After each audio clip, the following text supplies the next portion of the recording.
Tudo bem com vocês? Espero que vocês estejam bem, tá bom? E vocês onde está, porque o Senhor cuida de vocês. Não se esqueça, o Senhor é teu pastor.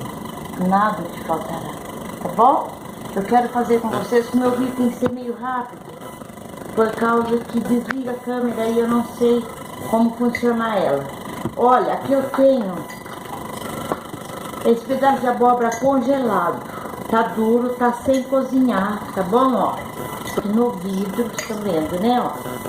Ó, ela tá sem congelar, ela tá congelada e crua, tá? Eu tô falando meio rápido, gente, porque não desliga o vídeo já é a terceira vez, tá bom? Ó, agora aqui eu vou colocar uma calda e eu vou deixar em banho-maria por 40 minutos, tá bom, gente amada? Ó, espero que vocês compreendam o que eu estou fazendo. Agora eu vou colocar cravinho, ó. A abóbora está crua e ela está congelada, viu? Ó, esse vidro está esterilizado, a tampinha também, tá?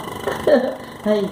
E aqui eu tenho uma calda, aquela calda que vocês fazem para pôr no pudim. Ó, eu vou pôr aqui, vou botar esse vidro aqui em banho-maria por 40 minutos, tá? Ó, vou tampar, a tampinha está novinha, vou tampar, vou deixar por 40 minutos em banho-maria, tá? E falei meio rapidinho assim, ó.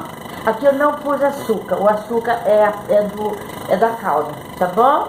Que Deus abençoe vocês, fiquem com Deus. Desculpa aí se não ficar boa a minha filmagem. Um beijo, gente, no coração. Dá o seu joinha, dá o seu like e que Deus abençoe cada um de vocês. Beijo no coração, tá bom? Não esqueça do meu joinha, não. Deus abençoe.